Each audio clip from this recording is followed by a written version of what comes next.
What's up, everybody? Superworks fan here for the first Mustang GT weekly update. So I'm probably not going to call them Mustang GT weekly updates. I think I'm just going to do the regular weekly updates with the automotive news titles like I was doing here recently. This one I just wanted to do just, of course, because it's a special one, first one in the Mustang GT here. So I'm loving this thing. It's so nice. I love the sound of the V8. I love the power of the V8. It's just so effortless whenever you're cruising around too, you know, with the EcoBoost. You got to get into boost to really, you know, get it to move a lot of times and stuff. Whereas this, I mean, it's so easy. And the funny thing is, you know, with the tune and the EcoBoost, I actually had much sharper throttle response because of that tune. And so with this, when I first got in this, the throttle response was really lazy and slack. And obviously with the premium here, I have the driving mode, so I can put it into Sport Plus, and that'll make it a lot quicker. But, you know, now after, you know, I've put about 100 miles on the car here almost in the past day. And in that time, you know, I think I've already gotten used to the throttle response being a little more slack, because you don't need to use as much of the gas pedal in this car because, you know, it has so much power. And the break-in period for these is pretty vague. Some people asked about that. According to Ford in the owner's manual, it says for the first 1,000 miles, it says try not to drive too fast and to vary your speeds often, and don't labor the engine. So very vague, but, you know, so people have taken that differently. Of course, the age-old debate about what is the best way to break in a vehicle. You can also contest that here with this. Do you drive it like you stole it from day one, or do you baby it like the owner's manual says? And I'm kind of doing in between. I'm going to drive it like how I usually would drive a car in a daily driving circumstance. I'm not going to be redlining it or flooring it here for the first 1,000 miles, I think. Although who knows, maybe I won't be able to hold out. But I would like to try and keep to that.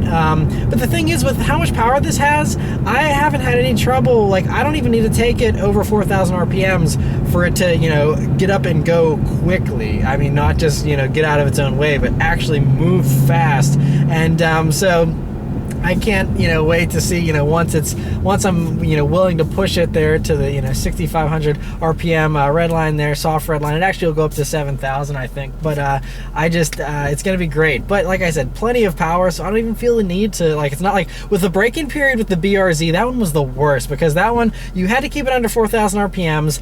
And that car had no torque. So driving for 1,000 miles with keeping it under 4,000 RPM in the BRZ was painful. I mean, it was so hard. Like, I even tried going on a few cruises with buddies, and I couldn't even try to keep up, because it's just like there was no power there. But even in daily driving, it was tough. Whereas with this, I can still get into it. That was only 3,500 there. And that glorious V8 sound, it's really nice too.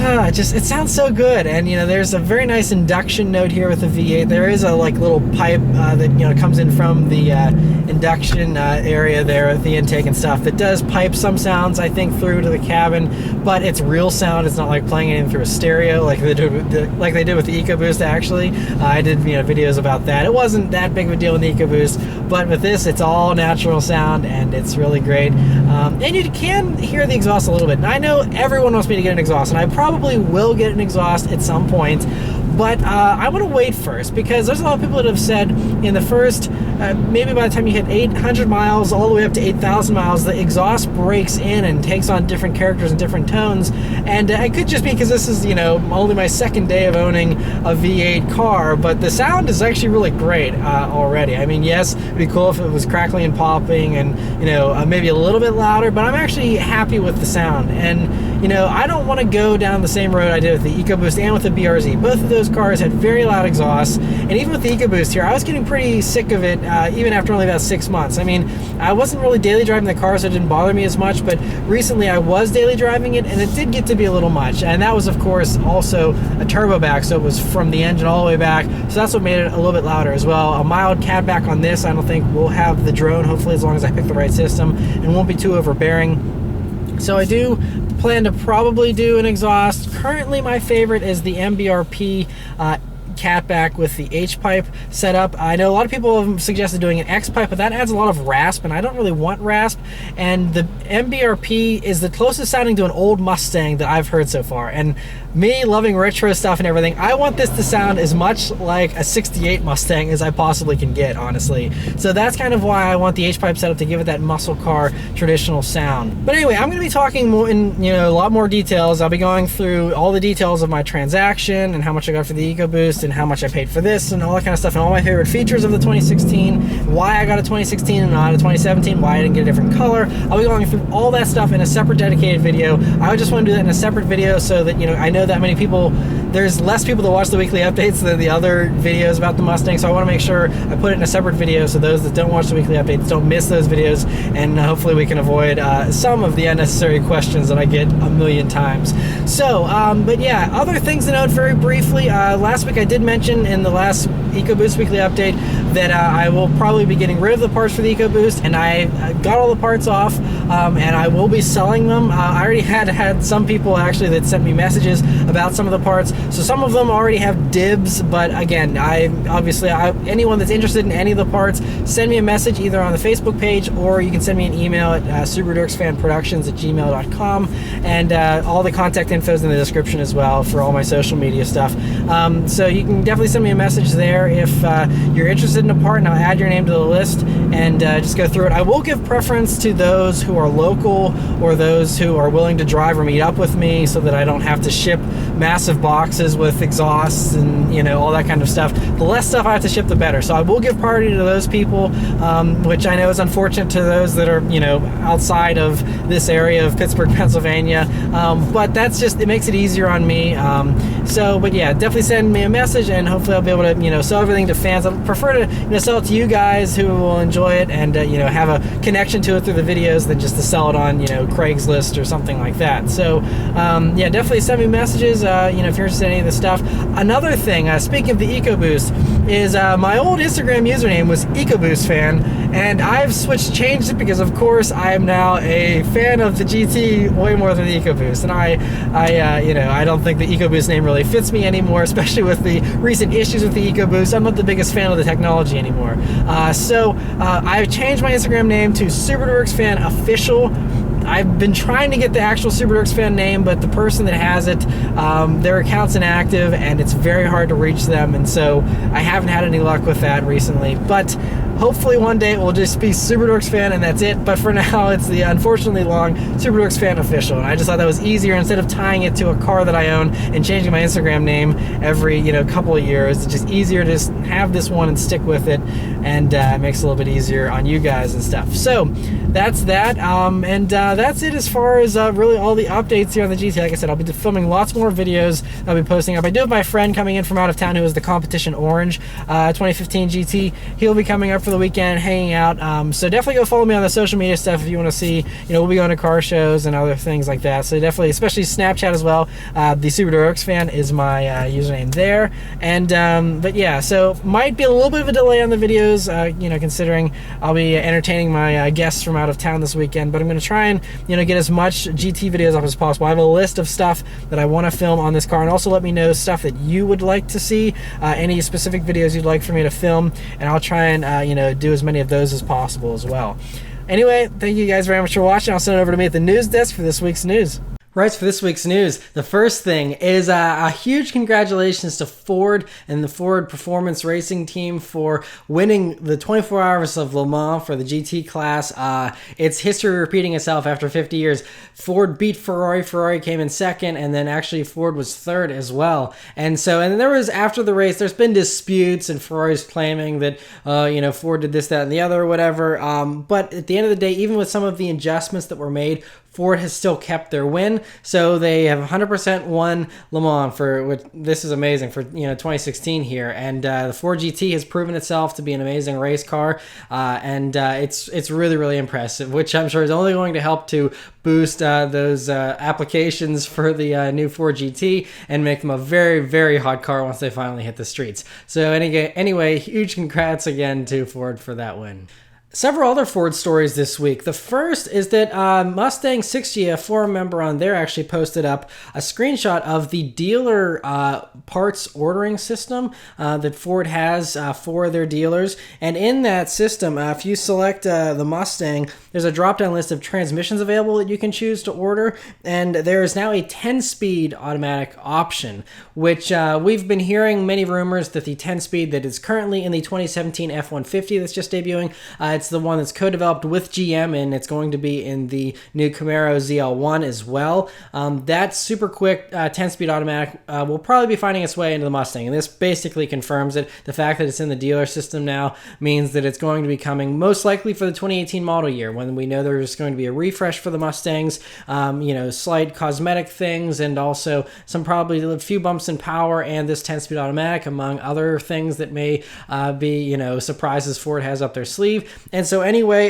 very interesting to see that. And so yeah, those of you that were looking for an automatic one, definitely I would suggest recommending until 2018. So cool to see that. Other Ford news is that the new supposedly Ford Focus RS500 was spied. And again, I mentioned there was one of these spied a few weeks ago. And so we see it has a vented hood and more aggressive body work and stuff. And so this, is being tested overseas. We know that they've been getting hotter RSs in Europe, in the past for the past generation versions.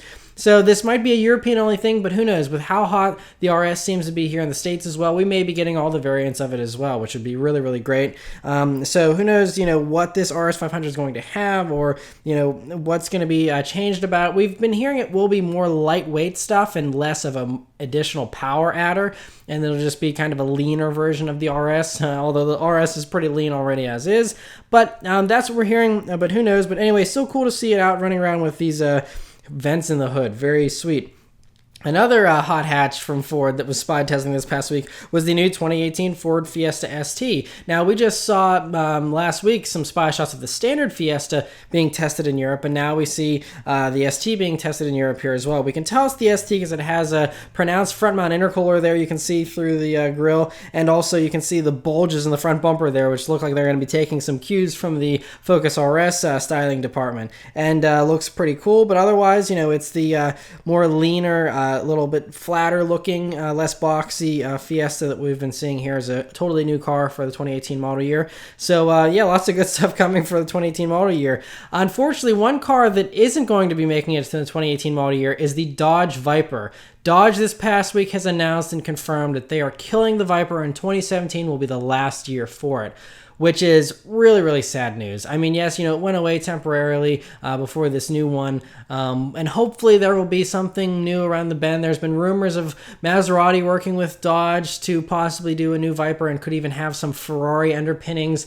Crazy rumors like that. Who knows what will happen, but for now, the Viper has officially been killed. So they're sending it off pretty cool, though, with several special editions. 5 new special editions for 2017 here. So they have a bunch of them. I'll just list them here, and the names of them are pretty self-explanatory as far as what makes them unique, but there is a 128 edition ACR, GTSR Commemorative Edition ACR, Voodoo 2 Edition ACR, Snakeskin Edition GTC, and a Dodge Dealer Edition ACR, which are all just special paint schemes, essentially. And so, yeah, but they're going to be very limited, and they're also going to be offering their one-of-one program as well for the 2017 model year. So if you want a Viper, a special, order yourself, you can go ahead and still place that order for the 2017 model year here, and then that is it. And you won't be able to get a Viper anymore. And this will probably be the end of that V10 as well, because, with emissions and all that kind of stuff, unless they just gave it an even higher price tag, which I think was the Achilles heel of the Viper, is how high it already was.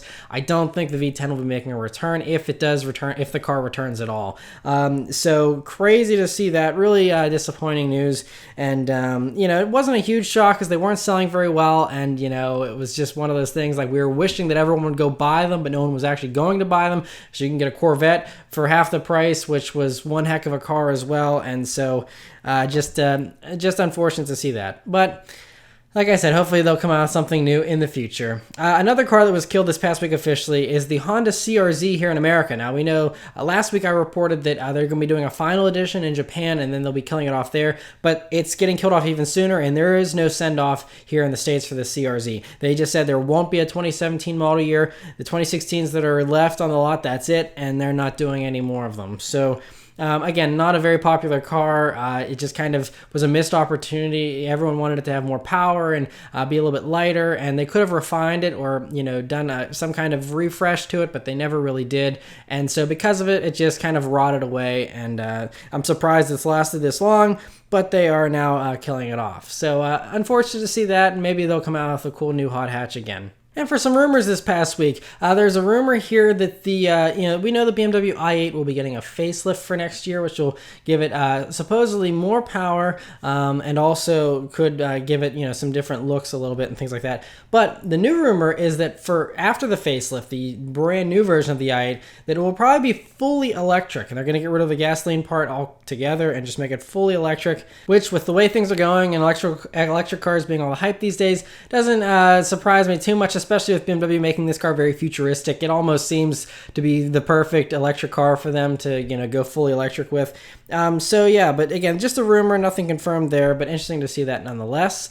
And then as far as supercars and stuff go, McLaren this past week announced a new version of the P1 that they're making called the P1 LM. But before current P1 owners get upset about the fact that they're making more of them, this is an extreme example. So basically, they made the P1 GTR, which was the race-only track, non-street legal version of the P1. It was a lighter weight and all that kind of stuff. And, we know that those enhancements could have been taken over to the normal street car version, but so far they were only relegated to the race version. But McLaren wants to repeat history and do the same thing they did with the McLaren F1, because they made a McLaren F1 GTR, and then that was a very popular vehicle, and then they made an LM version, which was a very rare version where they built 6 of them. They kept one for themselves and sold the other 5. It was just basically a road legal version of the race car, which was pretty awesome. So they're doing it again for the P1. So who knows what the price will be,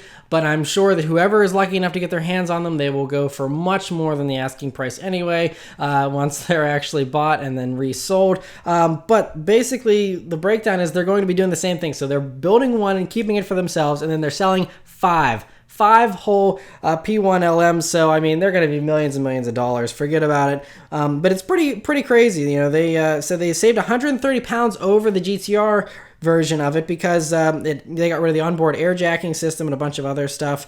It has polycarbonate windows. They said they refabricated the exhaust, and everything is just extremely lightweight. They said they even insulated the engine bay in gold leaf, just like in the original F1 LM. And so going to be a very, very special car, of course, and should be pretty wild ride and a very hardcore ride as well. But great to see that. Another very rare supercar is Aston Martin this past week announced they're going to be building the Vanquish Zagato that we just saw a concept of. And they're going to be teaming up with Zagato to build 99 of these, and that's it. And they said it's going to be more of a GT version, so it's not going to be any kind of hardcore thing. This is just purely a beautiful car that's probably going to be very, very similar in driving dynamics to the standard Vanquish, which is no bad thing from what I've heard. And it just looks beautiful, and it's great to see they're going to be building 99 of those. So they'll be starting deliveries in early 2017 for those of you that want to go ahead and order one, but I'm sure they'll go for a pretty penny as well. So, but cool to see that nonetheless. And the last 2 cars this week are 2 very crazy cars in 2 very different ways. The first is Brabus, they're the Mercedes tuner. They unveiled what they're claiming is the world's fastest, most powerful cabriolet. And cabriolet, by the way, means a fully retracting convertible top, not a little Targa thing, because if you're considering the little Targa things, the Bugatti Veyron Grand Sport Vitesse and also the Hennessy Venom GT Spider are faster. But this is faster than all the other stuff with a normal folding roof. And so So what they're saying, they're calling it the 850 Cabrio, and it has 838 horsepower based on the S63 AMG's 577. So 838 horsepower for this thing. 0 to 60 in 3.5 seconds and a top speed of 217 miles per hour, which is pretty wild. And so that's why they say it's the fastest cabriolet in the world. And so pretty awesome to see that. So yeah, and the other crazy vehicle that was also unveiled this week was Jeep has made a Renegade with flames on it.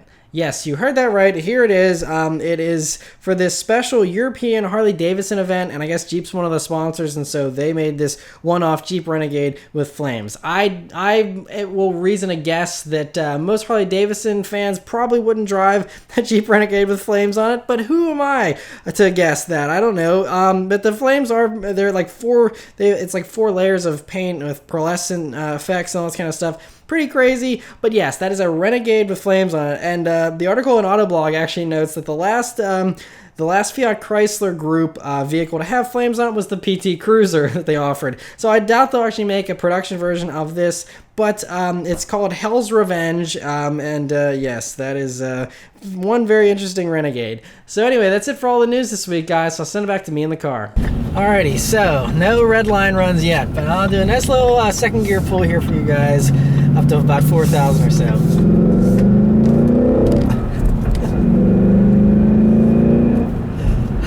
Sounds so good. So yeah, that's about all I can get into it, but that was, I was going, slightly over the speed limit there just in that little time. So like I said, it's just so nice to have so much power and torque and have it so effortlessly in this car. Another thing I want to mention real quickly before I go too is the handling. I'll get more into this later on in separate videos and stuff, but the handling actually isn't that much different than the EcoBoost. Yes, the nose does feel a little bit heavier, but it's not like the heavy understeering pig that some people have portrayed the GT as over the EcoBoost. There is, I think, like 150 or 200 pound weight difference between the two, with the GT being heavier, of course, but it's really not that bad, and overall I'm loving it so far, even on back roads. So anyway, thank you guys very much for watching, and I'll see you next week. Take care.